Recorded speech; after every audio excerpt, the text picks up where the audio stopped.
నమస్తే. Welcome to square talks. నేను మీ భానుదాడి. ఈ రోజు మనతో అడ్వకేట్ దుర్గా గారు ఉన్నారు. ఆమె నుంచి వర్క్ ప్లేస్ లో సెక్సువల్ అబ్యూస్ ఫేస్ చేసే ఆడవాళ్ళకి ప్రొటెక్షన్ ఎలా తీసుకోవాలో, ఆవిడ ద్వారా లీగల్ గా ఎలాంటి ప్రొసీడ్ అవ్వాలో కూడా మనం ఈ వీడియోలో తెలుసుకుందాం. నమస్తే దుర్గా గారు. నమస్తే భాను. ఓకే. ఏం లేదండి, రీసెంట్ గా ఫిలిం ఇండస్ట్రీస్ లో చాలా వరకు సెక్సువల్ అబ్యూస్ గురించి వస్తూ ఉన్నాయి కదా.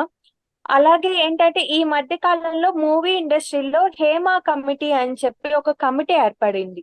అసలు హేమ కమిటీ అంటే ఏంటి, దాంట్లో ఏమేమి అంశాలు పరిగణనలో తీసుకుంటున్నారు? యాక్చువల్లీ ఈ హేమ కమిటీ అంటే ఇక్కడ చాలా మంది అనుకుంటున్నారు హేమ అది తను ఒక బాధితురాలేమో, లేకపోతే హేమ అనేది ఉమెన్ నేమ్ కదా, తన పేరు మీద ఇలా వస్తుంది అలా అనుకుంటున్నారు. నన్ను కూడా అడిగారు హేమ కమిటీ అంటే ఏంటంటే ఆవిడేమన్నా హీరోయినా, లేకపోతే అంతకుముందు ఆవిడ బాధితురాలా, అలా మాట్లాడతారు.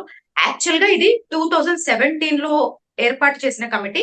అయితే ఈ హేమ కమిటీ అనేది ఎస్పెషల్లీ మూవీ సినిమా ఇండస్ట్రీలో మహిళలపై జరిగే లైంగిక వేధింపుల మీద దృష్టి పెట్టడం కోసం ఏర్పాటు చేసిన ఒక ప్రత్యేక కమిటీ బాను.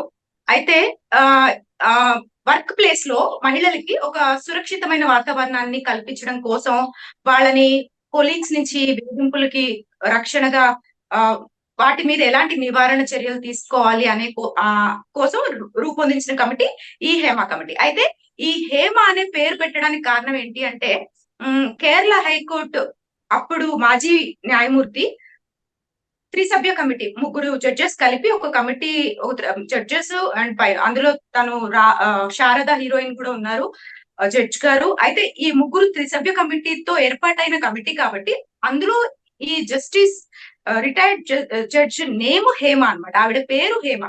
అయితే ఆ న్యాయమూర్తి గారి పేరు మీద ఆవిడ నేతృత్వంలో ఈ కమిటీ నిర్వహించారు కాబట్టి సో ఆవిడ పేరు మీద ఈ హేమ కమిటీగా కంటిన్యూ అవుతుంది. యాక్చువల్లీ అది హేమ కమిటీ ముఖ్య ఉద్దేశం. పని జరుగుతున్న మూవీ ఇండస్ట్రీలో ఆల్రెడీ చాలా పెద్ద పెద్ద తలలు ఇన్వాల్వ్ అయ్యి ఉన్నాయి, పేర్లు రానివి. అప్పట్లో ఒక హీరోయిన్ ని కార్ లో కిడ్నాప్ చేసి ఒక హీరో ఒక పర్సనల్ గ్రడ్జ్ వాళ్ళ మిస్ గొడవలు పెట్టినందుకు గురించి చెప్పింది కాబట్టి. అవును. తను ఒక ఈగోయిస్ట్ అనమాట. ఒక అమ్మాయి ఎప్పుడు లొంగుతుంది, ఎప్పుడు భయపడుతుంది, తన మీద శారీరక దాడి జరిగినప్పుడు బయట చెప్పుకోలేదు అన్న ఇదితో ఆమెని ఇన్సల్ట్ చేయడం కోసం ఆమె మీద రేప్ అటెంప్ట్, ఇది గ్యాంగ్ రేప్ అటెంప్ట్ జరిగింది. ఆ అమ్మాయి విత్ ఇన్ హవర్స్ లో పోలీస్ స్టేషన్ కి వచ్చి కంప్లైంట్ చేసింది. ఆమె కంప్లైంట్ చేసిన తర్వాత ఇండస్ట్రీలో చాలా మంది ఇంక్లూడింగ్ రేవతి గారు లాంటి ఆర్టిస్ట్ కూడా బయటకు వచ్చి మహిళల మీద గొంతెత్తడం జరిగింది. ఇండస్ట్రీలో ఇలాంటివి జరుగుతున్నాయి, మాకు ఒక టీం, మాకు ఇలాంటివి జరిగినప్పుడు వచ్చి చెప్పుకునేది మాకు ఇండస్ట్రీలోనే ఒకటి కావాలి అని చెప్పి ఆవిడ ముందుకు రావడం జరిగింది. అందరూ మహిళలందరూ ముక్కుమడిగా బయటకు రావడం జరిగింది, ఎస్పెషల్లీ ఆర్టిస్టులు, సంఘాలు అందరూ. ఓకేనండి, చాలా విలువైన సమాచారం చెప్పారు. అసలు ఇప్పటిదాకా హేమ అంటే కమిటీ అనేది కూడా మాకు పూర్తి సమాచారం లేదు, మీ వల్ల మేము తెలుసుకున్నాం. విషయం ఏంటంటే రీసెంట్ గా కొరియోగ్రాఫర్ జానీ గారి ఇష్యూ ఒకటి నడుస్తుంది. ఆయన కింద అసిస్టెంట్ కొరియోగ్రాఫర్ గా ఒక అమ్మాయి 6 years నుంచి చేస్తున్నారు. ఇప్పుడు అమ్మాయి బయటకు వచ్చి నాకు 16 ఏళ్ల వయసులో ఆయన నా మీద అత్యాచారం చేశారు, నాకు అవకాశాలు ఇవ్వలేదు అని చెప్పారు. మామూలుగా ఫిలిం ఇండస్ట్రీలో గివ్ అండ్ టేక్ ప్రాసెస్ అనేది నడుస్తూనే ఉండేది, అందరికీ తెలిసిన విషయమే. ఇప్పుడు ఆ అమ్మాయి వయసు 22 సంవత్సరాలు, అమ్మాయి మీద అత్యాచారం జరిగింది 16 సంవత్సరాలు. ఇప్పుడు ఆ 16 సంవత్సరాల మైనర్ బాలిక మీద అత్యాచార యత్నం జరిగినా, లేదంటే ఆ అమ్మాయి ఇతనికి కోఆపరేట్ చేసి ఓకే వేలో గివ్ అండ్ టేక్ ప్రాసెస్ కింద ఒకవేళ ప్రొసీడ్ అయినా సరే, ఎలాంటి చట్టాలు అనేవి అతని మీద అప్లికేబుల్ అవుతాయండి? బాను, ఇక్కడ అతని ఎలిగేషన్స్ ఏంటి అంటే, నేను చూసా అతని మాటల్లో, ఆ అమ్మాయి నాతో ఇష్టపూర్వకంగానే కలిసింది ఆఫర్స్ కోసం, అప్పుడు కంప్లైంట్ చేయలేదు, కానీ వీళ్ళ మధ్యలో టర్మ్స్ అండ్ కండిషన్స్ బెడిసి కొట్టాయి కాబట్టి ఇప్పుడు తను కంప్లైంట్ చేయడానికి వచ్చింది. కానీ ఆవిడ మీద ఈ సెక్సువల్ అసాల్ట్ అఫ్ కోర్స్ అంగీకారంతో అలా జరిగిన టైంలో ఆమె వయసు 16, ఆమె వయసు 16 అనేది కనుక నిర్ధారణ అయితే అతని మీద పోక్సో చట్టం ప్రకారం కఠినమైన శిక్ష ఇది. అంటే మైనర్ బాలికల మీద వాళ్ళ అంగీకారంతో జరిగిన, ఆవిడ ఒకవేళ మైనర్ అయితే వాళ్ళకి, అంటే ఆ టైంలో పరస్పర అంగీకారానికి ఈ చట్టం పోక్సో చట్టం ఏం చెప్తుందంటే 18 ఏళ్ల లోపల పిల్లలు పసిపిల్లలాగానే పరిగణించబడతారు. వాళ్ళకి సరైన పరిపక్వత మైండ్ కి ఉండదు కాబట్టి వాళ్ళు పిల్లలే. వాళ్ళు చాక్లెట్ కో లేదా ఆఫర్ కో ఇంకో దానికో ఆమెకి ఇంకా పరిణితి చెందని ఆ మానసిక పరిస్థితుల్లో ఉంది కాబట్టి అలాంటి వారి మీద అఘాయిత్యం అనుకోండి, అది రేప్ అనుకోండి, పరస్పర అంగీకారంతో అనుకోండి, మ్యూచువల్ కన్సెంట్ తో అనుకోండి, జరిగితే అది ప్రూవ్ కూడా అక్కర్లేదు. అప్పటి నుంచి ఇప్పుడు కంటిన్యూ అవుతూ వచ్చింది కదా, అమ్మాయి కంప్లైంట్ ఉంది కదా, ఖచ్చితంగా అతని మీద ఎఫ్ఐఆర్ లో పోక్సో చట్టం కింద నమోదవుతుంది. ఈ పోక్సో యాక్ట్ ఎట్లా అంటే దీనికి ఒక సపరేట్ కోర్టు ఉంటది. విత్ ఇన్ షార్ట్ టైమ్ లో దీనికి రిజల్ట్స్ కూడా వచ్చేస్తాయి. అన్ని కేసుల్లాగా నార్మల్ కేసుల్లాగా డిలే అవ్వడాలు అలా ఉండదు. ఫాస్టెస్ట్ వేలో ఈ ప్రొసీజర్స్ ప్రాసెస్ జరుగుతుంది. అండ్ ఇప్పుడు అతను ఎలాంటి ఎలిగేషన్స్ వేసినా అతను ఆల్రెడీ ఇరుక్కుపోయినట్టే. ఆవిడ 16 ఏళ్ల నుంచి ఇండస్ట్రీలో ఉంది. ఇతను అసిస్టెంట్ గా డాన్స్ నేర్చుకోవడానికి వెళ్ళింది. సమ్ డి ప్రోగ్రామ్ లో ఇక్కడ పార్టిసిపేట్ చేసింది. ఆ అమ్మాయి బయటకు వచ్చాక ఈ అబ్బాయి దగ్గర పనిచేసింది. ఇవన్నీ ఎవిడెన్స్ కళ్ళకు కనబడుతుంది.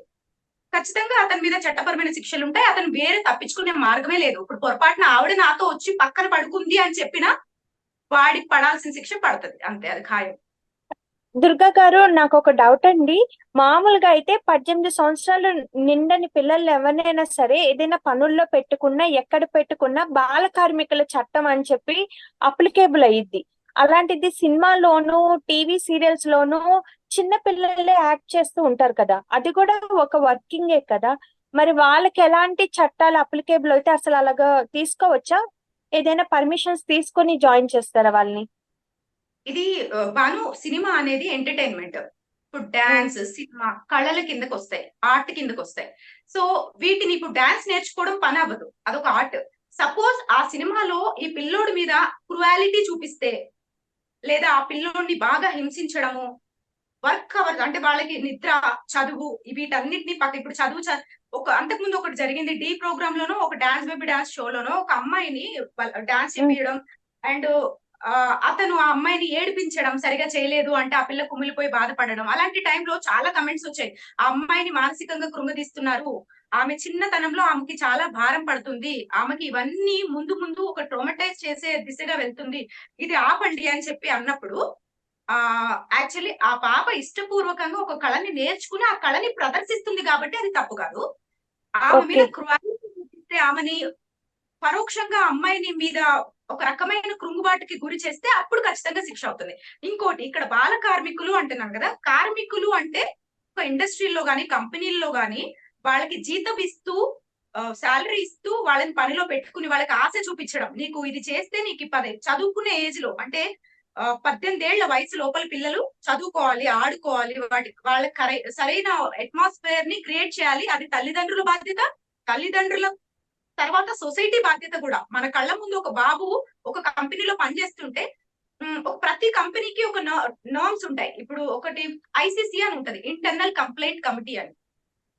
వాళ్ళ దృష్టికి తీసుకెళ్ళాలి, మీ కంపెనీలో సో అండ్ సో పిల్లోడికి వయసు 16 లేదా 17, సో అతను పని చేయడానికి కరెక్ట్ కాదు, వెంటనే ఆ అబ్బాయిని సరైన అంటే స్కూల్లో అయినా జాయిన్ చేయించాలి, లేకపోతే అతనికి విద్యాభ్యాసం చదువుకోవాల్సిన వయసులో చదువుకోనివ్వాలి అని చెప్పి మనం కంప్లైంట్ చేయొచ్చు.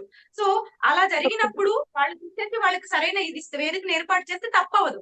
తెలిసి కూడా ఇవన్నీ వాళ్ళ దృష్టికి వెళ్ళి కూడా చేస్తే కంపెనీ సీజ్ చేయబడుతుంది, పెనాల్టీ కూడా. ఓకే, అంగీకారంతో ఎలా జరిగినా సరే మైనర్ బాలికల మీద మనం వాళ్ళని ఫిజికల్ గా ఏదైనా చిన్న అబ్యూస్ చేసినా అది చట్టపరంగా చాలా కఠిన చర్యలు తీసుకుంటారు. ఇప్పుడు ఒకవేళ ఆ అమ్మాయి మైనర్ బాలిక, అతను మైనర్ బాలుడు అయ్యారు అనుకోండి, అప్పుడు ఎలాంటి శిక్షలు అప్లికేబుల్ అవుతాయి? ఇద్దరు మైనర్లు అవుతాయి. ఇప్పుడు జువెనైల్ జస్టిస్ అని ఒకటి ఉంటుంది, సపరేట్ జడ్జి ఉంటారు. వీళ్ళిద్దరికి మైనర్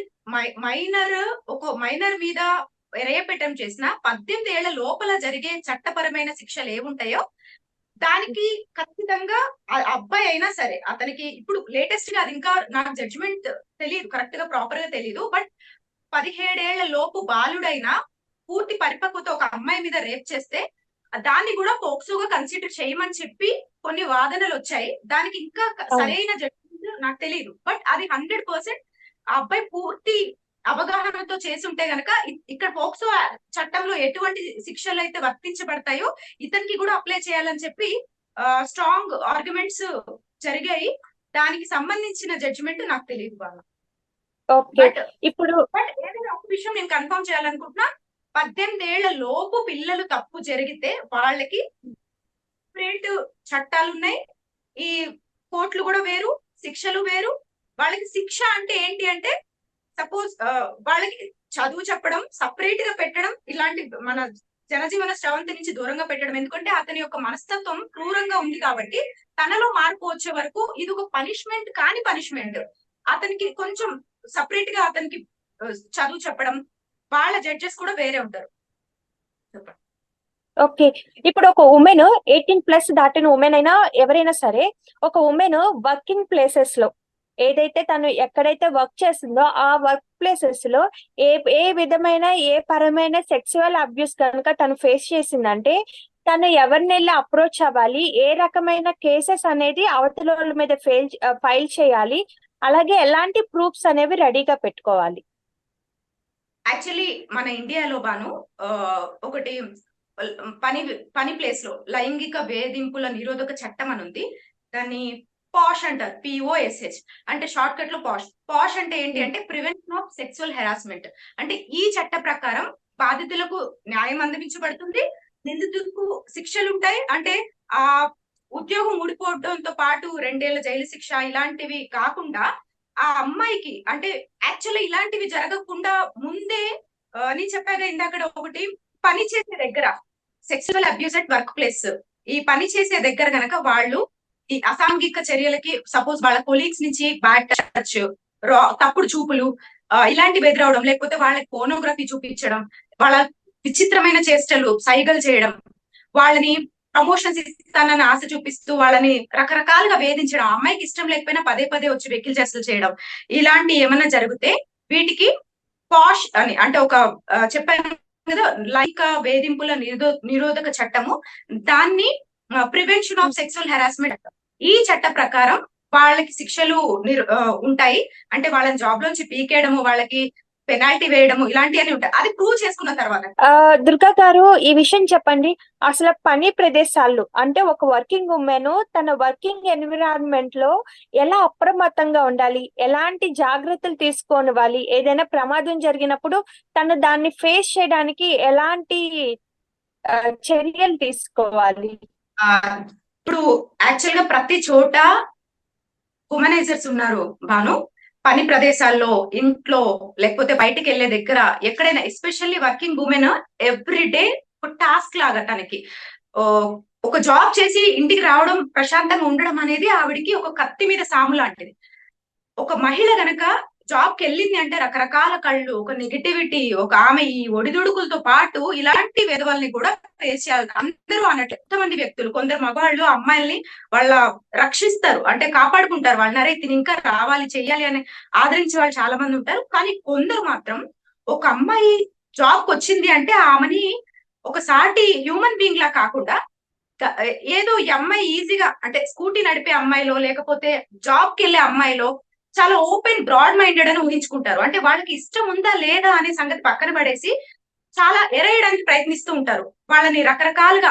అంటే వాళ్ళ మాట తీరు ఒకలా ఉంటది, కంటి చూపు వేరే దగ్గర ఉంటది, వాళ్ళ ప్రవర్తన రాంగ్ వేలో టచ్ చేయడము, లేకపోతే మొబైల్స్ లో పాన్ వాళ్ళు చూస్తూ ఈమె కనబడేలాగా చేయడము, లేకపోతే తప్పుడు సూచనలు సంజ్ఞలు చేయడం, వాళ్ళకి సిగ్నల్స్ ఇవ్వడము.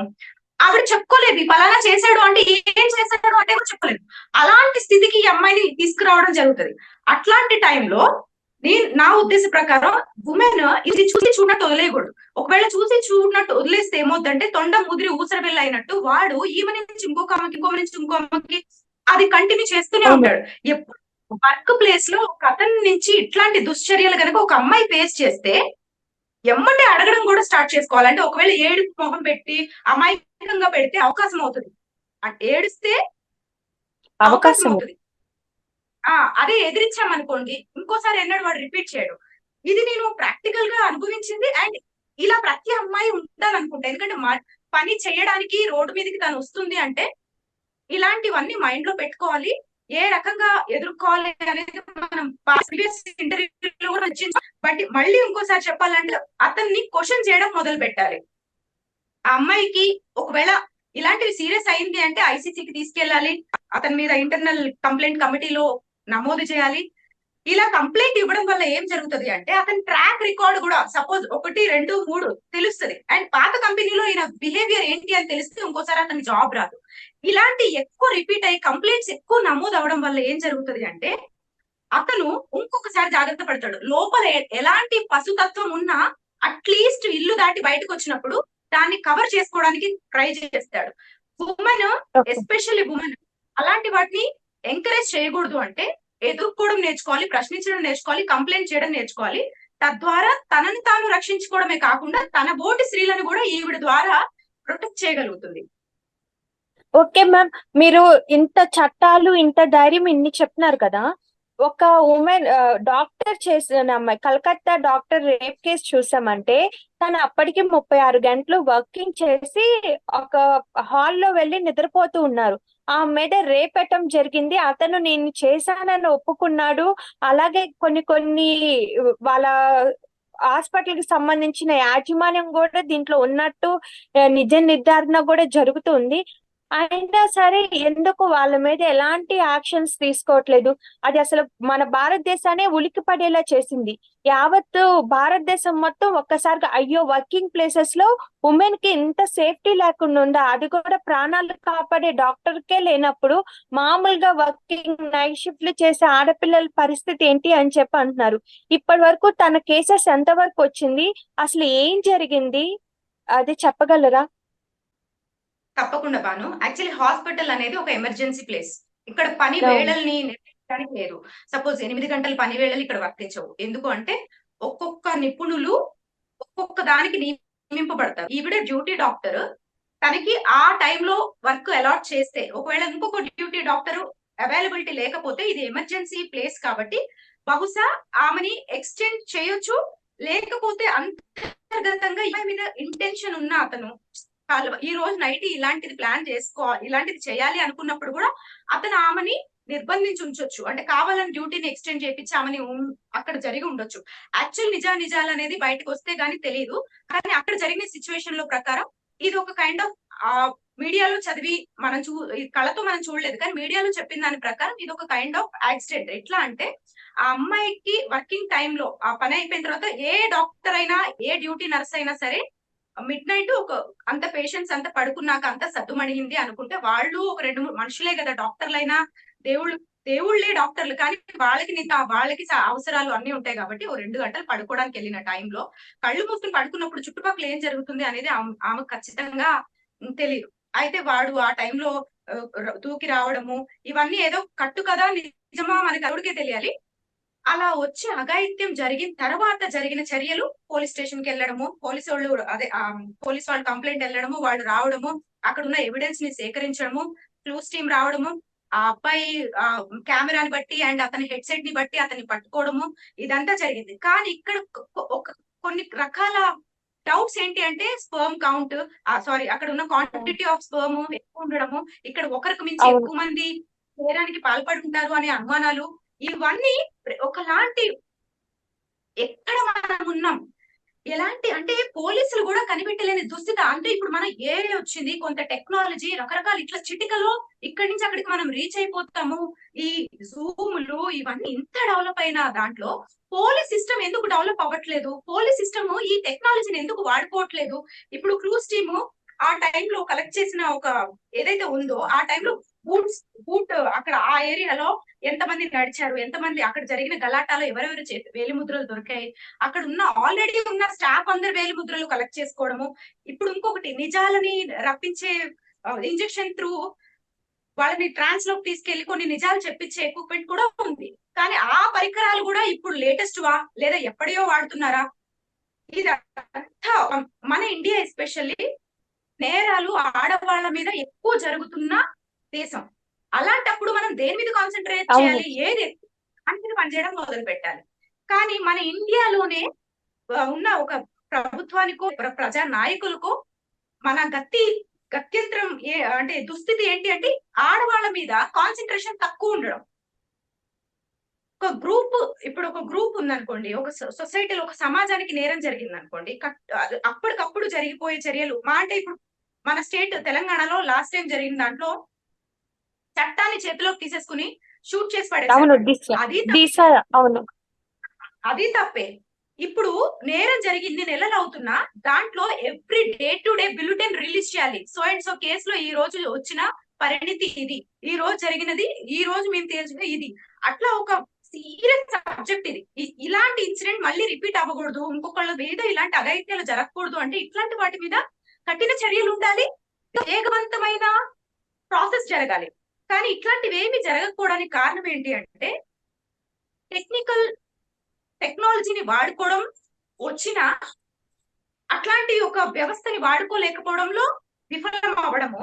పోలీసులు ఒక ఇంటర్మీడియట్ కానిస్టేబుల్ కి అవుట్ అవుతారు, తర్వాత అతనే సిఐ అవుతాడు, అతనికి ఉన్న మిడిమిడి జ్ఞానం అవ్వచ్చు, అంటే కామన్ సెన్స్ ఉండాలి పోలీస్ ఆఫీసర్ అంటే. చాలా తక్కువ మంది ఉన్నారు మనకు ఉన్న దాంట్లో క్రూజ్ టీమ్ లో గానీ ఒక ఒక ఈ విధంగా ఆలోచించే వాళ్ళు రేర్ పీపుల్ ఉన్నారు. బాను సారీ టు సే దిస్, మనం ఉన్న ప్రస్తుత వ్యవస్థ మన ఇంట్లో వచ్చి రేప్ జరిగితే గాని పోలీసు వాళ్ళు మేలుకోరు రెండో రోజు. అది జరగకుండా ఉండడానికి తీసుకోవాల్సిన చర్యలు జీరో ఇండియాలో.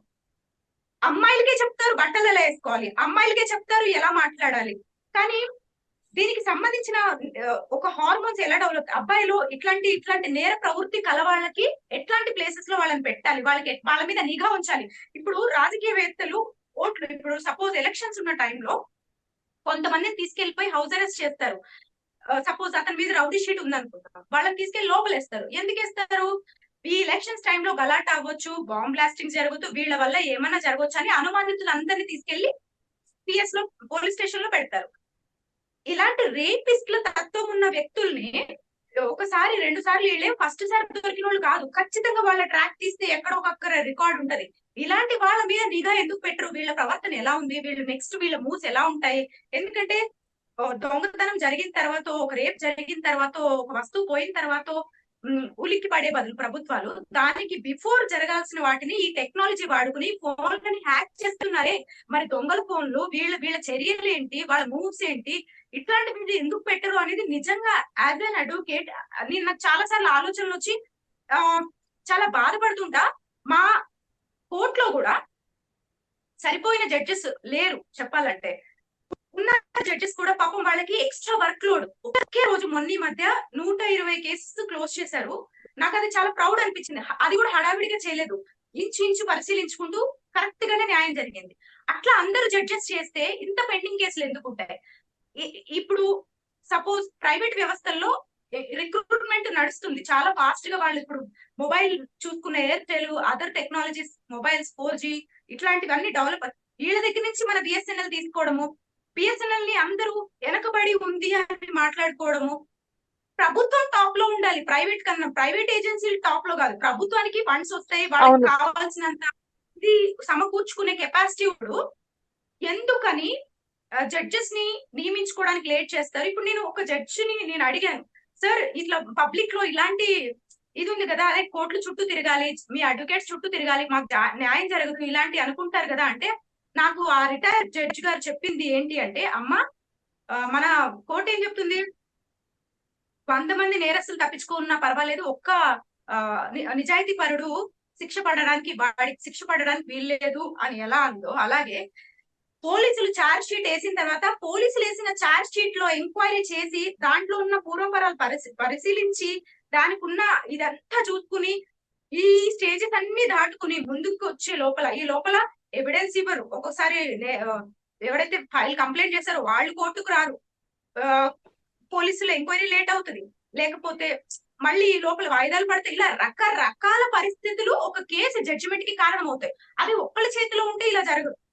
దాన్ని ఒకవేళ సింప్లిఫై చేసేసి మొత్తం సిస్టమ్ లో ఫీడ్ చేసి దాన్ని డాటా అంటే ఒక అన్నిటికీ నేను రోబోటిక్ గా పనిచేయమని చెప్పట్లే, కానీ ఒక సమస్యని ఎంటర్ చేస్తే దీనికి ఈ సెక్షన్స్ వర్తిస్తాయి, ఈ శిక్ష అని ఎట్లా వస్తుందో, ఈ శిక్ష ఇప్పటి వరకు ఈ నేరం ఇప్పటి వరకు ఎన్నిసార్లు జరిగింది, దీనికి సంబంధించిన ప్రివెన్షన్ మెథడ్స్ ఏంటి, దీనికి సంబంధించిన అంతకుముందు దానికి తీసుకోవాల్సిన చర్యలు, వీటన్నిటిని పబ్లిక్ కి పెట్టేయాలి. పుస్తకాలు కూడా మన లా బుక్స్ ఎవరికి అర్థం కాదు అంటే ఒక అర్థం కాని భాష.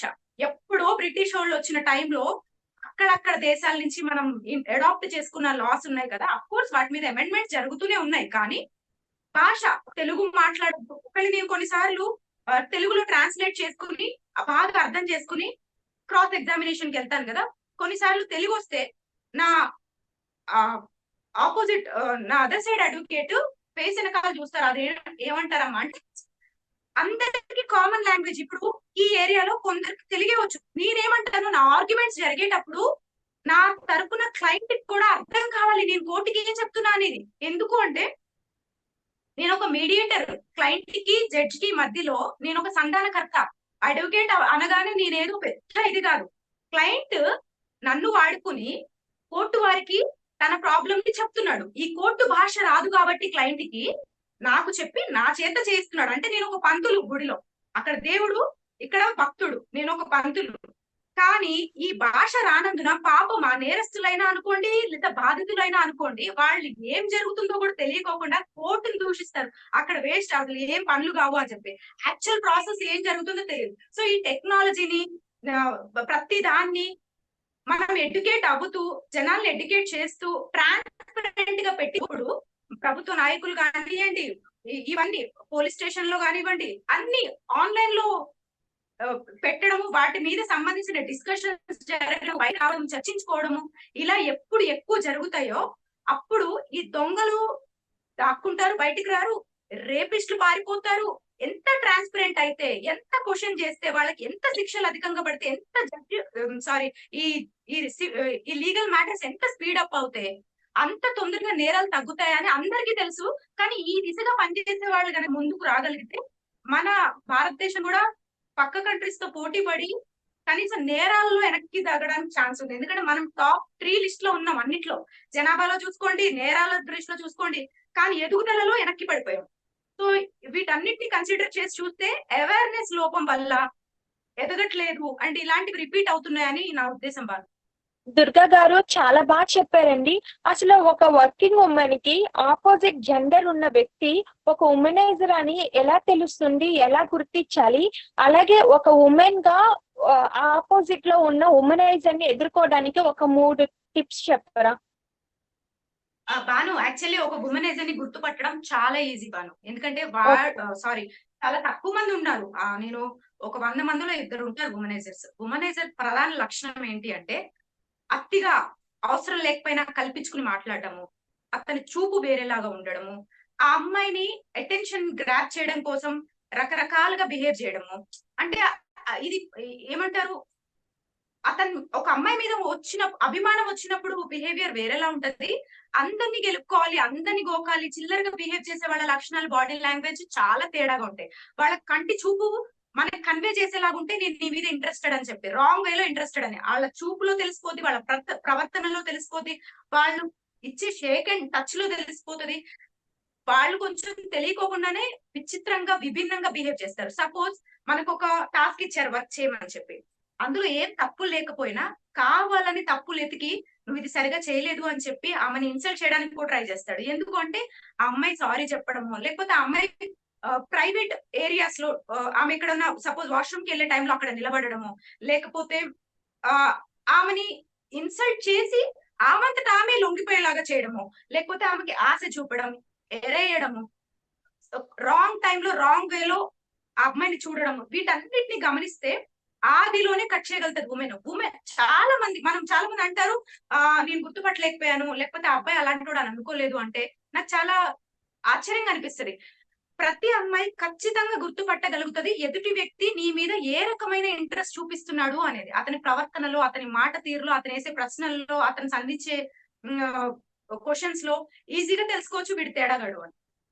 అలా ఇతను తేడా అనిపించిన వెంటనే అమ్మాయి రియాక్ట్ అవ్వడం మొదలు తేడా అనిపిస్తే ఈ అమ్మాయి రియాక్ట్ అవ్వడం స్టార్ట్ చేయాలి. రియాక్షన్ ఎట్లుండాలి అంటే అతను చూసే చూపుని క్వశ్చన్ చేయాలి. నువ్వు ఎటు సైడ్ చూస్తున్నావు అని అడగొచ్చు, అతను వేసే ప్రశ్నలకి చేస్తున్న జాబ్ కి ఏం సంబంధం అని అడగొచ్చు, నాకు ఇది నచ్చట్లేదు కొంచెం డిస్టెన్స్ లో ఉండండి అని మొహం మీద చెప్పొచ్చు, ఆమె సీరియస్నెస్ ఫేస్ మీద చూపించొచ్చు. అదే నవ్వింది అనుకోండి, సారీ సార్ అని బిడియం గానో అమాయకంగానో ఫేస్ పెట్టింది అనుకోండి, వాడు ఛాన్స్ గా తీసుకుంటాడు, అరే ఈ అమ్మాయిని ఈజీగా పడేయొచ్చు అనుకుంటాడు. అప్పుడు ఏమవుతుంది, ఈ అమ్మాయి క్యారెక్టర్, ఆమె సెల్ఫ్ రెస్పెక్ట్ అన్ని పోగా మొహమాటం కోసం ఆ అబ్బాయితో మాట్లాడడం మొదలు పెడితే అది పరిధి దాటి ముందుకు వెళ్ళినప్పుడు అమ్మాయి చేతులు వెనక్కి తీసుకోవడానికి ఉండదు. ఎందుకంటే వాడు అక్కడ కంప్లైంట్ లో ఏం చెప్తాడు, ఈ అమ్మాయి నా వెనకాల పడిందని చెప్తాడు. నువ్వు స్టార్టింగ్ లోనే నువ్వు ఒకవేళ ఒక ఫ్రెండ్ లాగా నువ్వు తప్పు లేదు, అందరితో మాట్లాడాలి. ఒక ఉమెన్ అన్నాక నువ్వు డైనమిక్ గా ఉండాలి. అమ్మాయి అబ్బాయి అని డిస్క్రిమినేషన్ అసలు ఫస్ట్ ఉమెన్ లో ఉండకూడదు. నువ్వు కలుపుగోలుగా ఉండాలి, అందరితో ఉండాలి.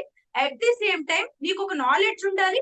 ఎదుటి వ్యక్తి అలా బిహేవ్ చేస్తే నువ్వు ఏ విధంగా ఎదుర్కోవాలి అని ఒక అవేర్నెస్ ఉంటే, ఉమనైజర్ అయినా ఒక ఏమంటారు మంచి ఉమనైజర్ అయినా లేకపోతే ఒక జెంటిల్ మ్యాన్ అయినా సరే మనకు అనవసరం. అక్కడ నీకు వర్క్ చేసే ప్లేస్ లో నీకు ఆ వర్క్ ఎన్వైరన్మెంట్ ని కల్పించే బాధ్యత అక్కడ ఉన్న వాళ్ళందరిది. ఏ మాత్రం తేడా కొట్టినా నీ హైయర్ అఫీషియల్ కి చెప్పాలి, నీ కొలీగ్స్ తో షేర్ చేసుకోవాలి, అతని మీద కంప్లైంట్ రేజ్ చేయాలి. ఒకవేళ అది సెకండ్ టైం కనుక మళ్ళీ రిపీట్ అయితే తన మీద పోలీస్ స్టేషన్ కంప్లైంట్ ఇవ్వడానికి కూడా అమ్మాయి వెనకాడొద్దు. ఎవరేమనుకుంటారో, ఇంట్లో ఏమనుకుంటారో, ఈ చిన్న జాబ్ కదా, ఈ జాబ్ పోతే నాకు ఏమన్నా అయిపోతుందేమో, ఇట్లా భయపడడం కనుక మొదలు పెడితే అమ్మాయి అతనికి ఇదే అదునుగా భావించి అలవాటుగా చేసుకుని అందరితో ఇలాగే బిహేవ్ చేస్తాడు. ఎక్కడ నీకు తేడా అనిపిస్తే అక్కడే పట్టుకుని అడిగేస్తే ఇది ఫర్దర్ గా ముందుకెళ్ళదు.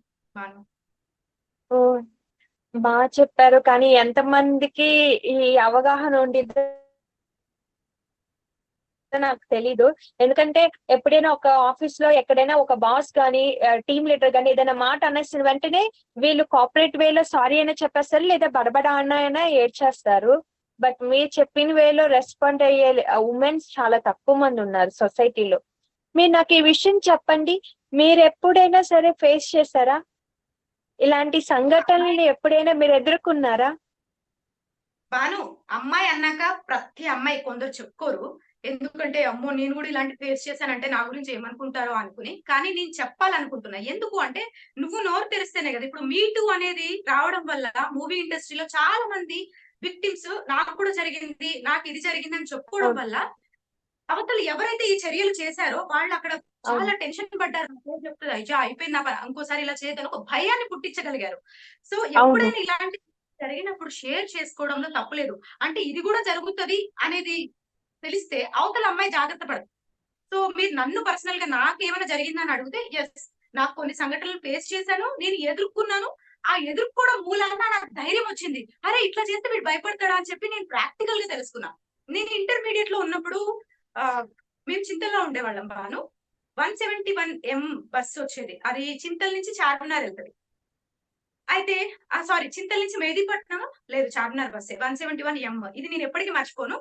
నేను థర్డ్ సీట్ లో కూర్చున్నా. అంతకుముందు ఆర్టీసీ బస్సులకి ఎలా ఉంటదంటే సీట్ సీట్ కి మిడిల్ లో బ్యాక్ సైడ్ కొంత గ్యాప్ ఉంటది. అవును, అవును. అయితే బస్సు వెళ్ళేటప్పుడు రష్ గానే ఉంది. కానీ ఎప్పుడో చాలా నేను చింతల్, ఐడిపిఎల్, బాలానగర్ క్రాస్ చేసేసరికి నా వెనక నుంచి ఇక్కడ హ్యాండ్ వస్తుంది. ఇట్లా బ్యాక్ సైడ్ నుంచి టచ్ చేస్తూ ఒక హ్యాండ్ వస్తుంది.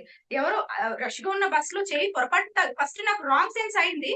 బట్ కాసేపు కొంచెం వదిలేసా. కొంచెం సేపు ముందుకు వెళ్ళక ఒక అంకుల్, నాకు తెలిసి మిడ్ ఏజ్ కన్నా కొంచెం ఎక్కువ 55-60 ఉన్న ఒక అంకుల్ వెనకాల కూర్చుని నా ఇంటెన్షనల్లీ టచ్ చేస్తున్నాడని అర్థమైంది. కొంచెం నేను ముందుకు జరిగాను, ఆ చెయ్యి కూడా ముందుకు వస్తుంది. నాకు లాభం లేదని చెప్పి నా ఫ్రెండ్, నా క్లాస్మేట్ నా పక్కన సరిత అని కూర్చుంది. నేను తనని పిన్నిస్ సరిత ఒక పిన్నిస్ ఇవ్వ అంటే, పిన్నిస్ ఎందుకు ఇప్పుడు అని అంటే, నేను ఏదో జర చేసుకున్నాను. పాపం కష్టపడి తన బ్యాగ్లన్నీ ఎత్తి నాకు పిన్నిస్ ఇచ్చింది. నేను పిన్నిస్ అక్కడ పిన్నిస్ ఇట్లా స్ట్రైట్ గా పెట్టి ఇక్కడ పెట్టుకుని వెయిట్ చేసిన మళ్ళీ ఆ చెయ్యి వస్తుంది అని చెప్పి. చెయ్యి వచ్చింది. నాకు ఇట్లా టచ్ అవగానే ఆ పిన్నిస్ తో నేను గట్టిగా పొడిచాను. నా చేతుకున్న పిన్నిస్ ఊడిపోయి అతనికి గుచ్చుకుంది. అంత బా అంత నాకు అంత గట్టిగా గుచ్చేసాను. యాక్చువల్లీ ఇలా చేయకూడదు, చెప్పాలి పక్కనోడికి. కానీ ఆ టైంలో నాకు వచ్చిన కోపం అలాంటిది. సో నేను అది గట్టి గుచ్చాను. గుచ్చిన తర్వాత మళ్ళీ ఒక 2 minutes వెయిట్ చేస్తున్నా, మళ్ళీ ఆ చెయ్యమని వస్తుంది. కానీ భయం కూడా ఏంటి నాకు లోపల, అరుస్తాడో లేక కొడతాడో. గుచ్చాను కానీ గుండె గడగడ కొట్టుకుంటుంది నాకు. గుచ్చేసిన తర్వాత కాసేపు ఆ చెయ్యి రాలేదు. తర్వాత నేను వెనక్కి తిరిగి చూస్తే ఒక గర్ల్ ఉంది అక్కడ, ఇంకొక అమ్మాయి ఉంది. అటు ఇటు మొత్తం చూస్తే వాడు లేడు. నేను అది దిగిన తర్వాత సరితతో చెప్తూ సంతోషపడ్డా.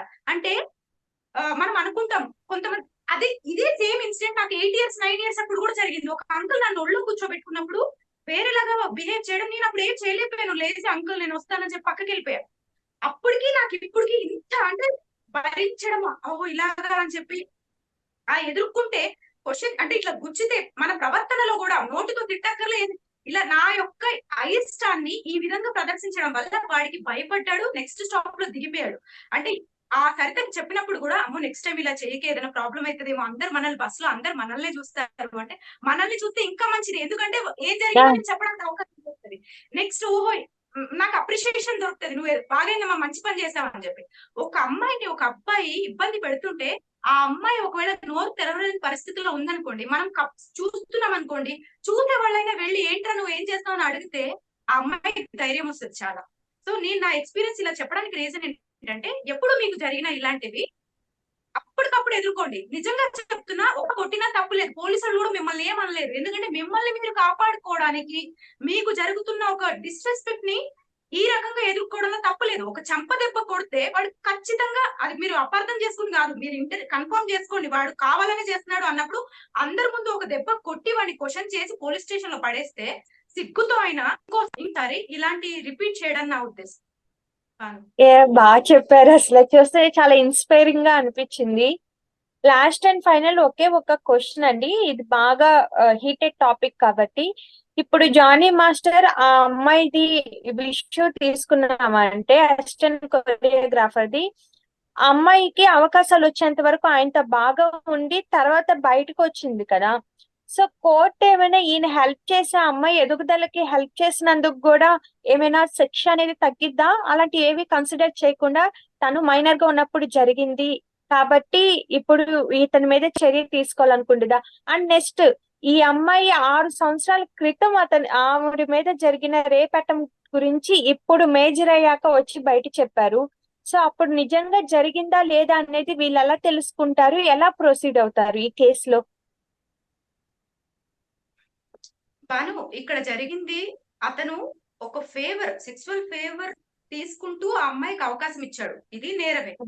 ఒక అమ్మాయిని ప్రేరేపించాడు. నీకు ఆ అమ్మాయి చిన్నపిల్ల, ఆ టైంలో ఆ అమ్మాయికి చాక్లెట్ ఇస్తే ఇటు వచ్చి కూర్చుంటా అంటే కూడా కూర్చుంటది. ఆ అమ్మకి చెయ్యికి తేడా తెలియదు, ప్రైవేట్ పార్ట్ కి తేడా తెలియదు. అంటే ఒక పరిస్థితులు, ఒకవేళ 16 ఇయర్స్ అఫ్ కోర్స్ మెచ్యూరిటీ ఉంటది, కానీ కోర్టు దృష్టిలో ఆ అమ్మాయి చిన్నపిల్ల, ఆ అమ్మాయికి ఏం తెలియదు. ఆ అమ్మాయికి మాయ మాటలు చెప్పో, రకరకాలుగా ఆఫర్స్ ఇచ్చో ఆ అమ్మాయిని లోబర్చుకోవడం అనేది బిగ్గెస్ట్ క్రైమ్.